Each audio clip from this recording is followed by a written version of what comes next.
We got Melissa Platt in the house. How we doing? Great. I asked people what they do for a living to start this out. I know because we're longtime pals, but could you please tell the audience what you do for a living? I'm a real estate agent. Okay, there we go. And we met in Dallas almost 4 years ago, which is crazy. Yeah, it is crazy. It was after COVID, right? Yeah. It was like we had a mutual friend. I ran up to him, asked him what he does for a living. And from there, I met you like 2 weeks into moving to Dallas, I think. Yep. Which is crazy. And I found out you're from Tucson, where I went to college. Yeah. Oh, wait, you went to U of A? Yes. Can you talk about this? Wow, you're so cool for me now. You already Wait, do forget? you know I went to U of A? No. Yeah, that's what I'm saying. I graduated from U of A. Me too. What the Yeah, I graduated last year.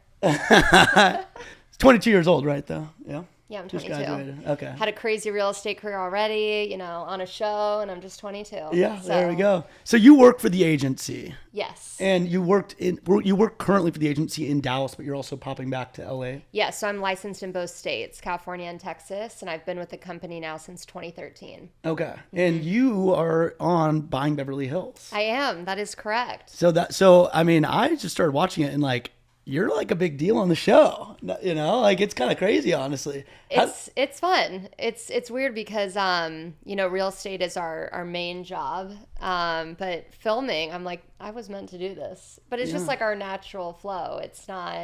We're not acting. We're not reading a script. It's fully unscripted. No script at all. No script at all. So, and how did that happen? Like, because when I first met you, I didn't know that you were like trying to get into acting, or had you been acting prior? No, because I'm not an actress. Okay. Because it's not scripted. Fully reality. Yeah. So literally, like, how did it happen? Like, did they approach you and they're like, "Hey, we want you to be on the show," or like, how does that even happen? How does someone get on a reality show? Yeah. Not reality. So Mauricio Umansky, who is the founder of the company and CEO, he reached out to the whole company and he put something on Connect, which is like our Salesforce. He's like, "Hey, we're doing interviews for a show that we want to have, and we're gonna." I think at that point they hadn't sold it to Netflix. Okay. But I could be wrong with that. But everyone in the company who wanted to interview did. Obviously, I'm best friends with Farrah and very close with the family. But I went through 5 rounds, just like everyone else did. And then, 5 rounds. Yeah, okay. 5 rounds. And it was during COVID, so I had to do video chats. And I was like, hopefully this can come off, great, like my personality. But it did. Yeah. Well, okay. Yeah. So you do 5 rounds, and then they're like, "You're on." Like, were you hyped? Like, were you like, "Oh my gosh, this is crazy"? I was like, "Wait, what?" Like, when you do the whole casting thing, you're like, "This will never happen," but this is fun because at that point, Netflix, like I said, I don't think I'd picked it up. Yeah. And so I remember getting a call from Mauricio, and he was like, "Hey, just to let you know, you're on the cast. Whoa. If Netflix picks it up." And I was like, "Wait, what?" And then when Netflix picked it up, I was like, "Oh, this is happening." Yeah. So Mauricio, the big dog too. Did you chat with him prior? Like, are you guys like buddies? because Farrah is my best friend. So that's his stepdaughter's daughter. Yes. And and I've been with the company for 10 years. That's right? wild. So yeah, it was crazy. But my parents are very Southern. My mom's from Atlanta. My dad's from Memphis. Like, they're not used to, lights, camera, action thing. Yeah. So when I told them, they were like, "Wait, what?" And my dad wanted me to go under an alias, Marissa Pratt.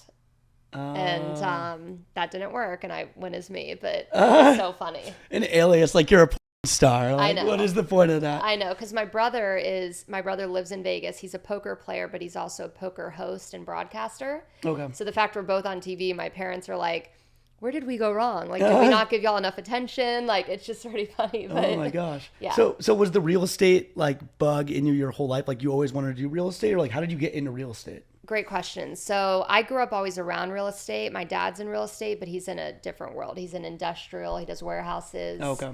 And I always would drag my parents to open houses and always fell in love with the design and architecturally, just everything about homes. Just for fun, you'd be popping over fun, that. yeah. Okay, so it was like in your blood. And I tried to convince my parents, to buy a house for years. And then one time it worked. I literally did the negotiation process. I was 16. And I was like, I think this is in my blood. So you're 16 years old at the listing, and you're like, yeah. And I was like, I was negotiating price and stuff. Obviously, I wasn't licensed, and Savant. yeah. Wow. So then I knew it was probably the right thing for me to do this. Okay, and then you got your license at I got college? my Texas license when I graduated from U of A and moved back to Dallas when I was 22.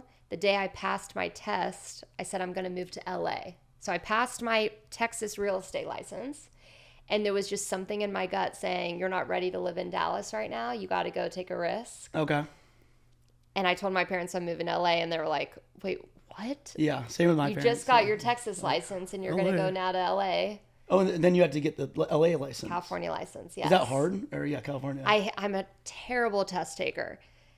I say with myself, I'm very street smart. I'm not book smart, and always failed tests growing up. But I passed on the first try for both states. Oh, okay. Wow. Yeah, okay. so claps for me. That's big time. I'm Yes, proud. I'm yes. proud. There we go. I passed. I love studying, but I'm just a terrible test taker. Okay. Okay. And I'm bad at math. So like as far as real estate goes, on these listings that you're selling, like what are these clients like? Like people that are buying like very expensive houses. The big mama houses. Yeah, because like I ask people what they do for a living. Like I'm curious, like what do these people do for a living? They're buying like big houses, like 10, 20, 30 million. Actually a lot of clients of mine are in real estate, but they're in the commercial side of it. Okay, interesting. That's what I've noticed too with like these hypercar owners. Like they're always in commercial. The big dogs. Like yeah. And then a lot are oil money. Oh really? Especially when I serve clients in Texas. That makes sense. And money. Old oil money. Okay. Did you get any of those new age like tech bro kind of people, or not as much in Dallas? Is that more LA? That's a lot of Austin actually right now. Oh yeah, that makes Moving sense. from Silicon Valley and stuff. But okay. yeah, I mean, I have it all. I have doctors, I have commercial real estate, oil, some people that, like just entrepreneurs. It really just depends. But in the last 2 years or so, I've dealt with like 10 families moving from LA to Dallas. Okay. So it's kind of nice having that LA and then to Dallas kind of. Do you see like the switch? Like, are more people moving? Because I know they're like on the like Fox News and all that. It's like everyone's leaving LA. Do you actually see that more often? I do now? see that. So in Dallas, we have 9,000 people moving there a month. Oh, whoa. Okay. Which, because all the headquarters. Yeah. I want to buy real estate. Do a video, with Goldman Sachs when they arrive and just go. Oh, yeah. Oh, Goldman Sachs is coming to Dallas. Yeah. Well, yeah, that's the whole, I mean, after college at U of A, At U of I A. moved there at Schwab when Wildcats. they started their little headquarters over there. I remember when you were doing that. Yeah. And I told you, you were like, I'm going to move to LA. And I was like, don't quit your day job. Didn't I tell you that? Yeah. No, literally. And I'm so happy you did. Yeah. No, I mean, it was scary at the start. I was like, oh my God. It's so funny though now being out of that, being like, fuck this shit. But does everyone know that you worked at Schwab? I don't know on the people that are listening on the podcast, but yeah, I worked 9 to 5. I was a good boy. And it was good. Yeah. But I agree. Like you can't be the guy that like moves to LA, like when you first like just start making videos. I was making like money. And then eventually I was like, okay, if I failed here, I have like a year's salary under the belt, but yeah. Well, the thing is, when Daniel told me he was moving to LA after we did the video with like Paris and all that stuff, when we came out here, I was like, cause you're such a sweet, but really cool, good person. And LA can eat you alive. Yeah. I'm like, what's up? Next time you see me, I'm like, what at? You don't even talk to me. Yeah. Like, too cool for you. Excuse me. Yeah. But no, you stayed true to yourself, which is hard to do in LA because LA's tough. Everyone's trying to, which they should. I mean, you're in LA for entertainment and, to try and like have your name be recognized, which I'm doing it too. I'm on a Netflix show, right? But you have to. Sucks you in. Yeah. Sucks you I in. never thought I was going to live here. Because we know some people that are really been sucked in. Yeah. And they're a little kooky. Yeah, no, we have met. Yeah, I guess we won't get specific. We call them vultures. Yeah. When they just don't leave you alone and try and be tagged and everything. Because we did a video. So yeah, like it was my second round. So by the way, I remember you had a G-Wagon that you rented. I rented it from Turo. Yeah, and it was so cool. Like I was like literally broke. I was like so broke. I had just graduated college. This is like my third or fourth month of like having a job, and like I don't even have like rental car money. And Melissa hooks it up. We come out here. We film a video with Paris Hilton, which is crazy. Yeah. FaZe Farrah K. helped me with that connection. Yeah, Farrah came in clutch there, and you were like helping me out with my friend Demir. Like it was very, very, very sweet of you. It was so cute. We had a good time. Yeah, we were mobbing around, massage seats in the G-Wagon. But yeah, we had a vulture with us that was like, let me hang out with Paris Hilton. Like rage texting me that. He was rage texting. He was like, you didn't invite me to film a video with, like, we filmed a video of Mo Shalizi, who's runs at Marshmallow, or his manager or whatever. And he was like, you filmed a Marshmallow. I'm like, no, we didn't. And then he like sends me all these paragraphs. That's like classic though out here. It is. Yeah. It is. And everyone just needs to take a deep breath.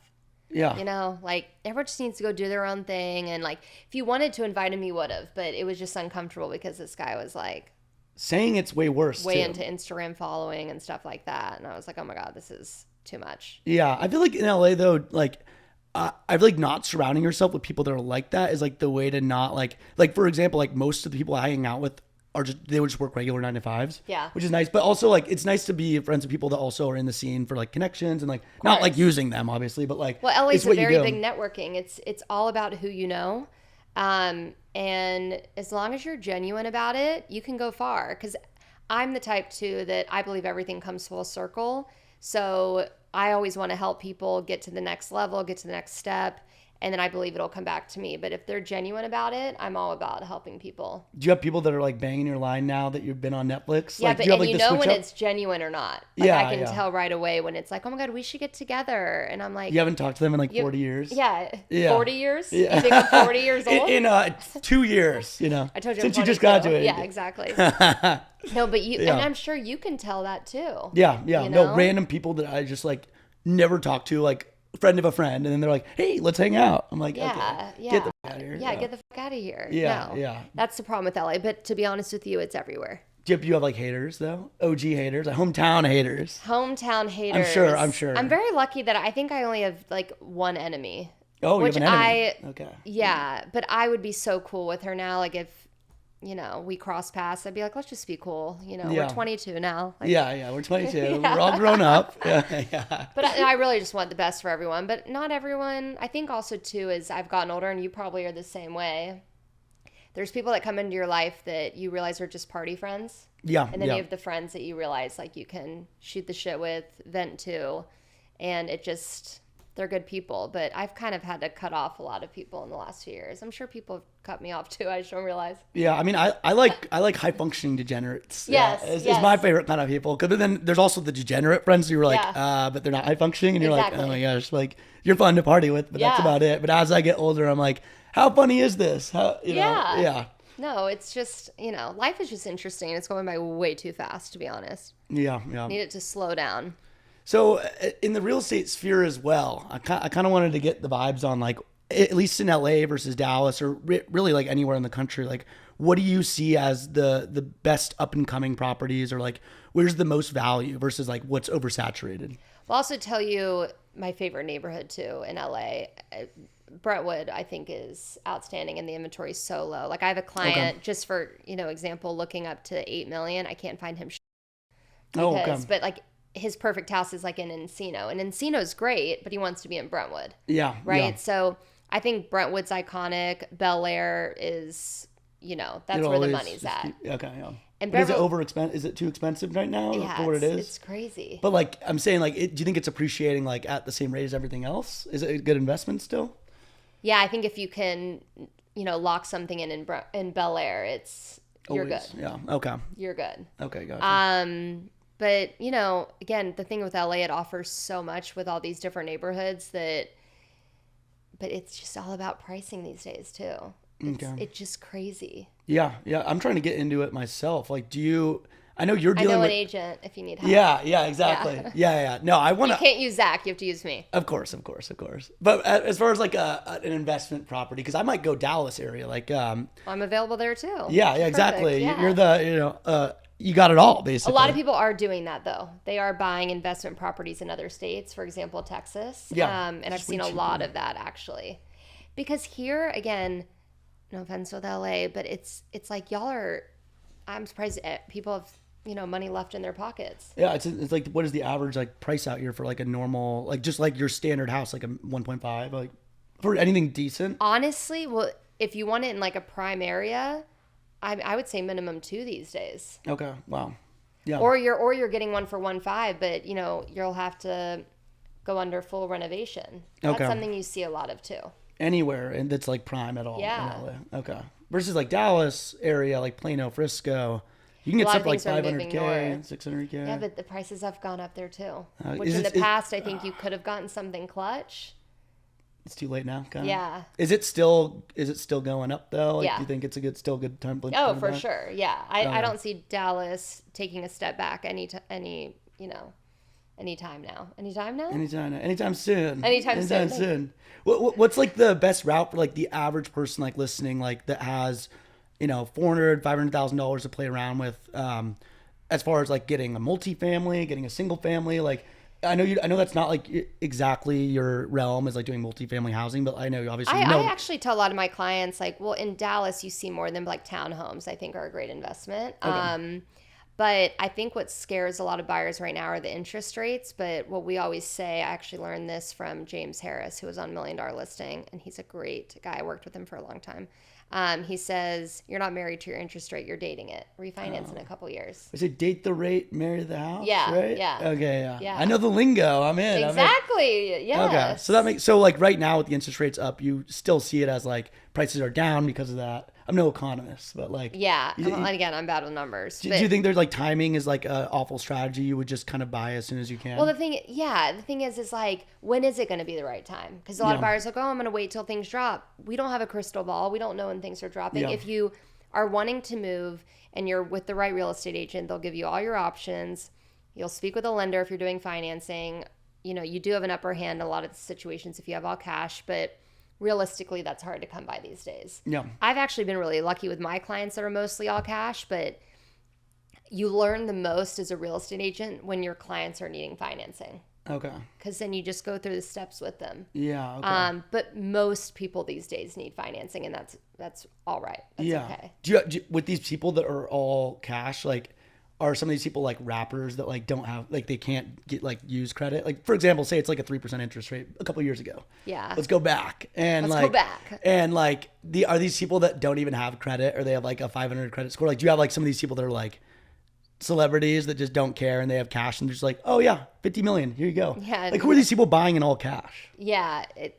Who are these? I mean, with my clients, you see mostly all cash in Dallas. I've dealt with that, but California too. But it ranged from, you know, like a WWE person to, I used to love that show too, which is really funny. I used to watch it with my brother. Yeah.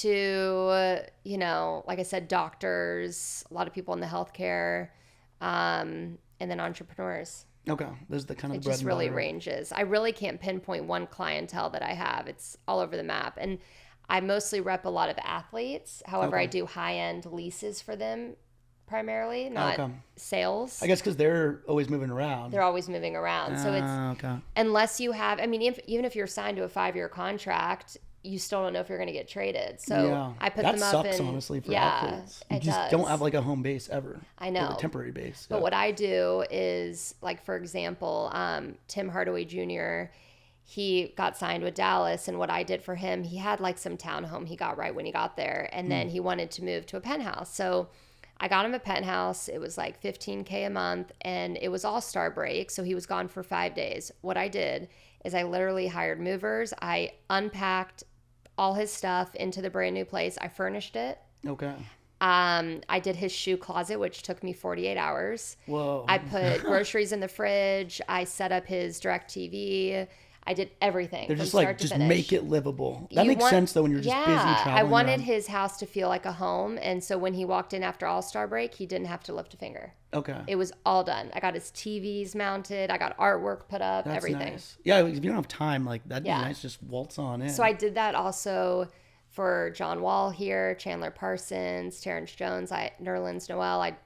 That was like my peeps, my clients for a long time. So you're working with like Lakers players, Mavericks players, like often? Because for the off season, athletes want to come to LA to train, but they also get the LA lifestyle for 3 months or however long. Okay. So that was something I just love to do. So I still do that.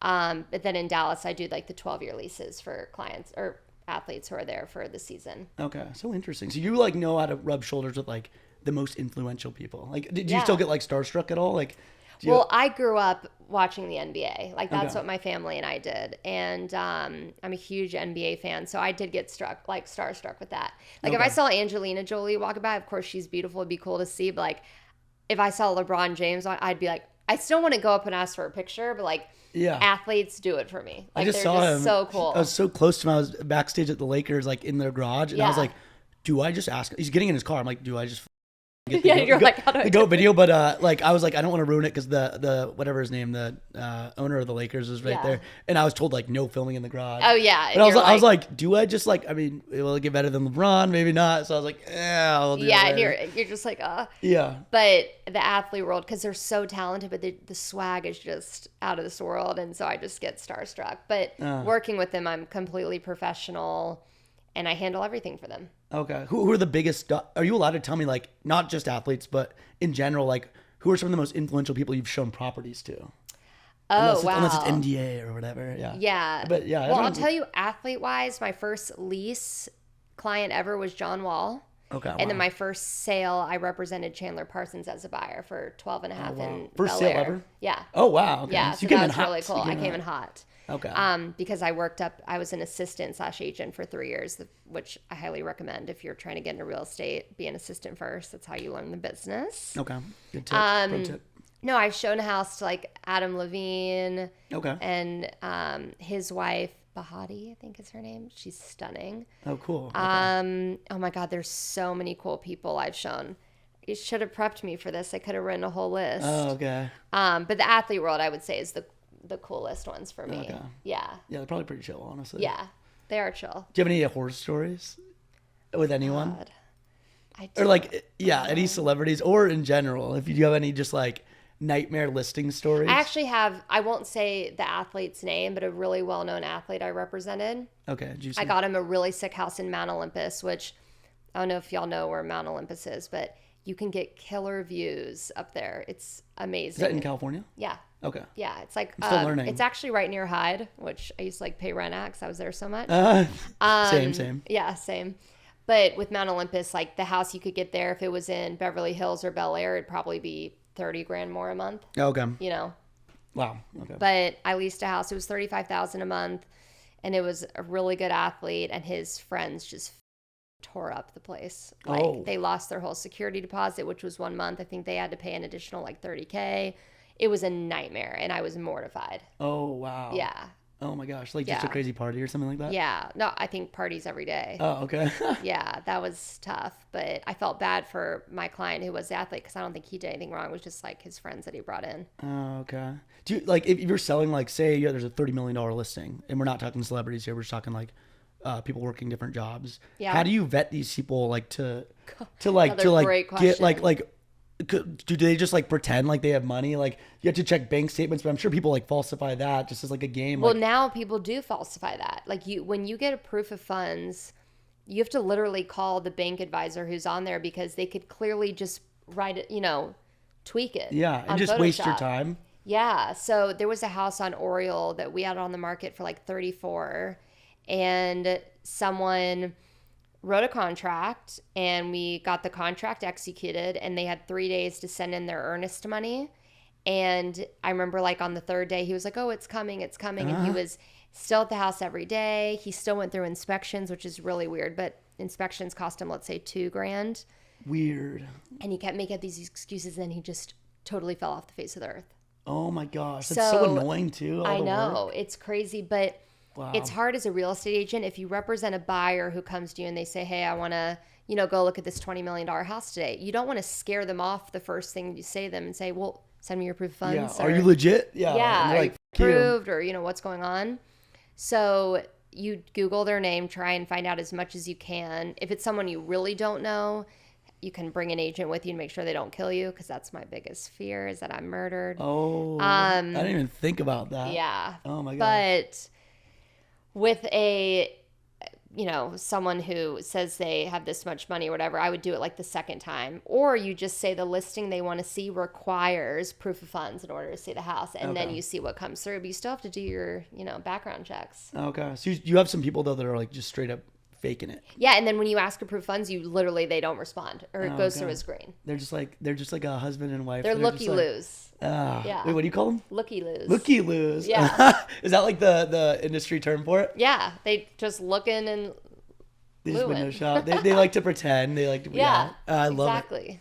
So like being on the show, like, can you please tell me what that is like on the back end? Like you have cameras. You're mic'd up every day. I love it. Are they like, so are people feeding in? Like, I know it's not scripted, but like if cameras are up, is the drama like? Are people gonna bring out drama? Like, what is like? Are people wanting to bring the drama for the cameras, or is it kind of just still like? Well, you have to look at it like this. You know, this is our everyday life. We actually do all hang out. We all really work together, but you know, you spice it up. Yeah. I'd spice it up. I'd be like, yeah. Exactly. And things you wouldn't say to someone's face, you like get the balls to do it. You're like, I'm going to tell this guy how I feel, Ben. Like if he's being or, you know, got to get someone in line. Like you get this boost of energy and confidence because you do have cameras on you, and you're also like, let's make TV. But even though I'm being myself, and like, you're still genuine, but you're, you know, what do you have to lose? How does that work with HR? Like if somebody's like doing like a situation, I don't know if you're allowed to talk about this, but like say I watched an episode where someone was like maybe getting fired, but like there's cameras around. Like, are these contracts with the HR department within the agency like even more spruced up to like accommodate like, well, there could be drama on the scene? And I actually don't know. Like, how does that work? I mean, I read my contract before I signed it, but I don't. Yeah. Because I feel like that's a whole nother element of like, they made me feel like, you know, upset, rolling, like, you know, but you know, to get a reaction on the show, like I feel like that's a whole other thing where I'm like, how does that even work? And the day after this gets released, the next day we're gonna see some lawsuit from one of the castmates. Like, someone's like, who didn't think about this. Yeah, I'm sure it's been covered though. Yeah, sure. I'm sure they covered their ass. Yeah, definitely. Because you know that could have come up. But yeah, I mean, I guarantee you they did something with that. Yeah, that's like probably like pretty. You know, that'd be like without a contract, it'd be like, oh yeah, of course. Yeah, no, exactly, but.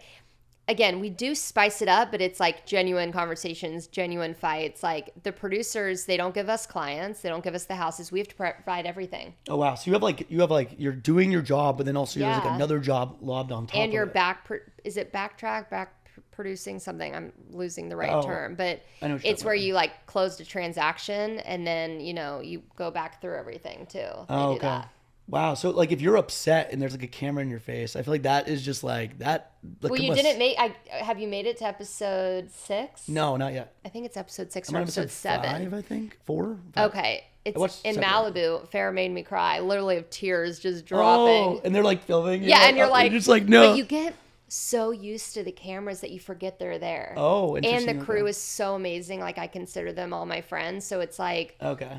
It's not awkward for me anymore. Oh, okay. Gotcha. Yeah. But at the beginning, I'm sure it was probably like, whoa. Well, the first season, we were all terrible, you know, and it's like, you just tell like either what we're wearing or how we look or how we're acting, not acting, like how we're, you know, presenting ourselves. Yeah. We're just like awkward as hell.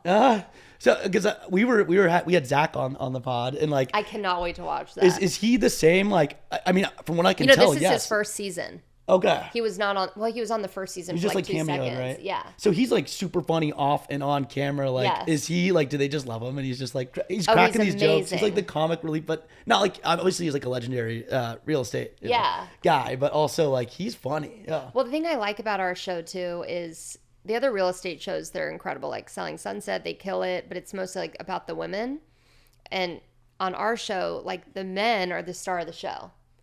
They're like quirky, hot, have swag, funny as hell. Like I think they're running the show.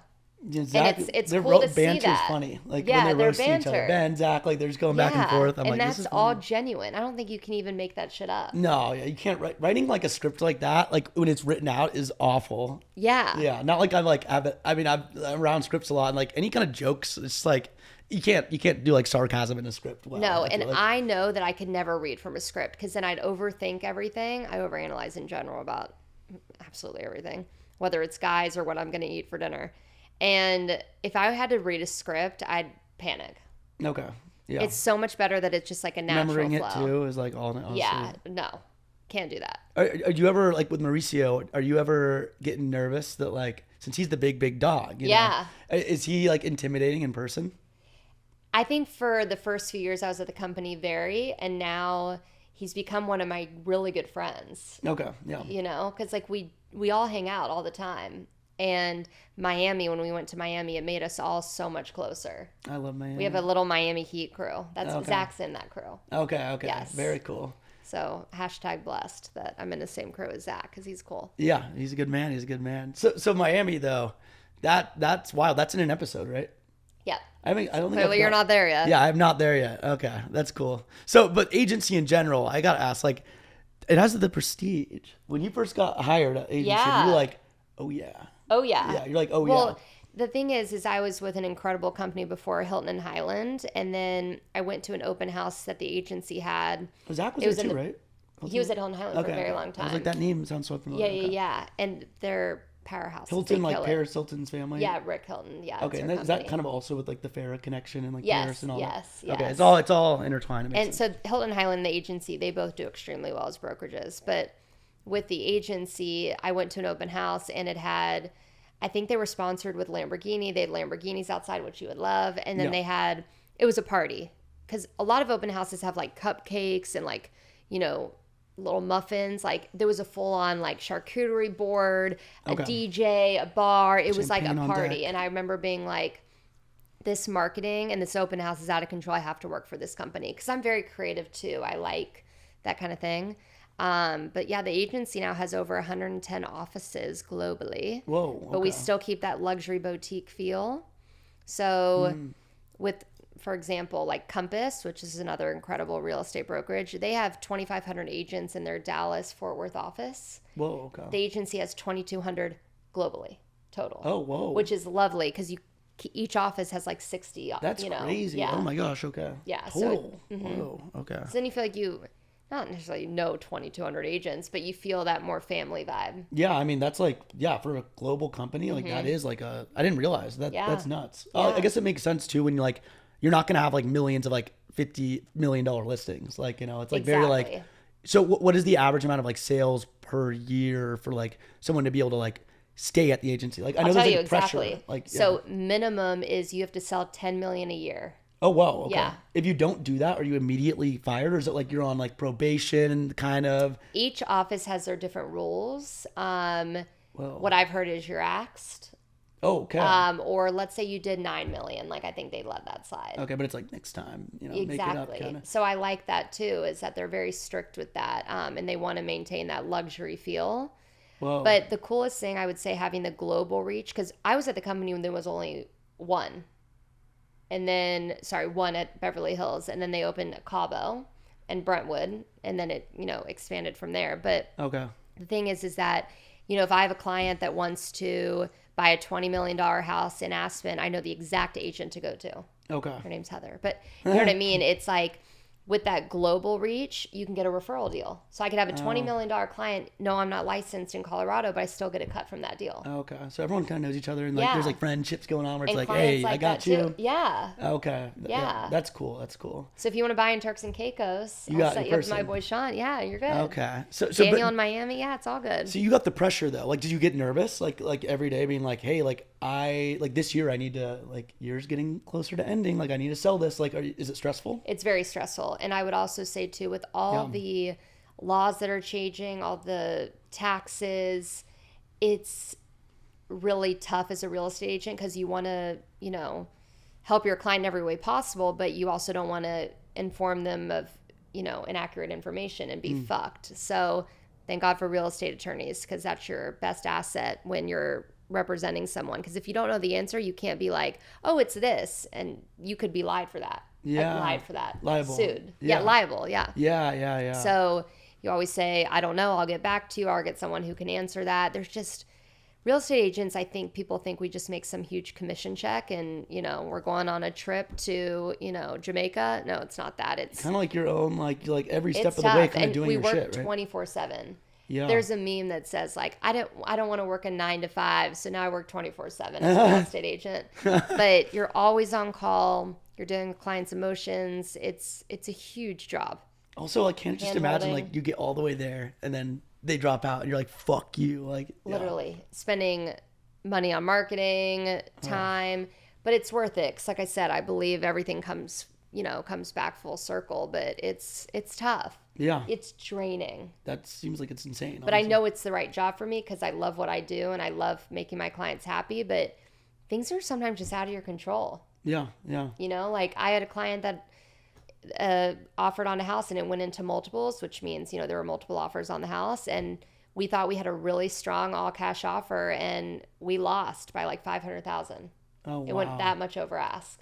What's the situation now with after? Because I know during COVID, like it was like, and now the market's like kind of chilling out a little bit. Like, do you see the market going back up right now? Like, or what's the demand looking like right now? Well, again, I wish I had a crystal ball. Yeah. Or what's the feel right now of the real estate market? I know like it kind of did its thing, and at least price wise, I can see it's kind of the inventory is killing everybody. The inventory is so low right now. You can't build in LA. It's like so hard to build, right? Yeah, all those laws. You need to have Ben Belek on. Okay. He's awesome. What is it? NIMBYism? Not in my backyard, right? Like they're like, oh, we want more housing in LA or anywhere, but like all of like what they grant as far as like there's some property. That's what I'm saying. It's like the rules. Texas pretty much has stayed the same, but California, the rules are changing so much that I'm like, holy fuck. Like I team up with Farrah for all my deals, whether it's listings or buyers, because I'm in both markets. You would think, oh my God, that's so cool. It's tough as hell. So that's why I have a team in both states, because you rely on your team to be the ones to help you with these changes on contracts or these new tax laws or all this shit, because you can't even keep up. You said both states. It's really tough. And I was trying to do it alone for years, and I'm like, I can't do this anymore. Are you gonna move to LA ever? Like, is that? I know it's I'm probably getting a place here. Oh, okay. Yes. Oh, welcome. Not like welcome back. You knew this place before I did, but Yes, now I'm a locale. Because I lived here for 8 years full time, and then I live in Dallas and LA, but I'm mostly in Dallas, 2-3 weeks out of the month. But I'm getting a place here, and I'm super excited about it because I just miss my crew. I miss, the everyday hustle, but I just need to figure out how to split my time exactly. So I'm going to try and do 2 and 2. We'll see.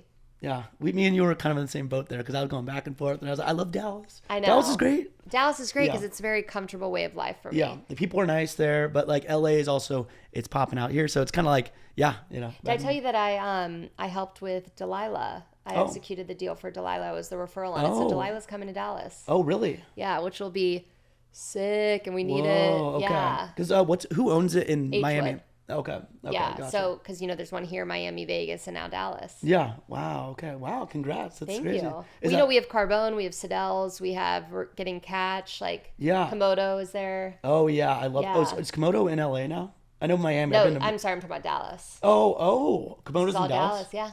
Oh wow. Okay. Very cool. Yeah, take a little trip. Maybe after Asia. I love Komodo.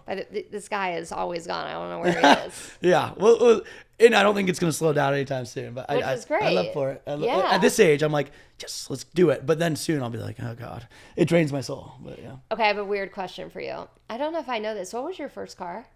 First car, a Honda CRV. Okay.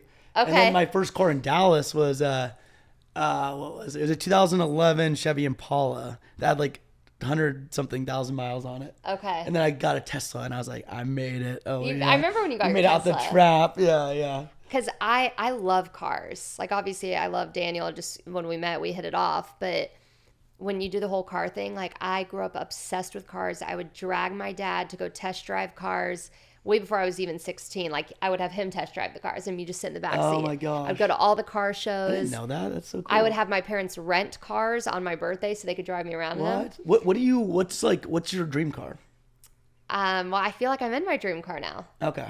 I'm obsessed with Porsches. I have a Porsche Cayenne Coupe, and always been obsessed with Porsches. And can't go wrong. I would say I'm in my dream car, but I actually also love a very vintage Mercedes 2-door S-Class convertible. Was it SL? Yes. Was it the SL the gold champagne color or something? SL 300 is kind of a classic. Yeah. That's what I love. Those are amazing. And I love the Porsche 911s vintage. Yeah, 70s. Yeah, but I'm a huge car gal, so I love what you do. It's so funny. But my first car was a Volvo S40 in red. Oh wow, okay. Yes, very safe. Yes. Well, you can't beat the classics. There we go. Yeah, exactly. You can't beat the classics. Well, I think that's what we got here. You're nailing all these questions. Yay! Yeah. This is great. I appreciate you for coming on. This has been great. Yeah. And I'm so proud of you. You're killing it. Oh, right back at you. We're doing big things, peeps. We're back, baby. Yes. The Dallas LA crew. Yes.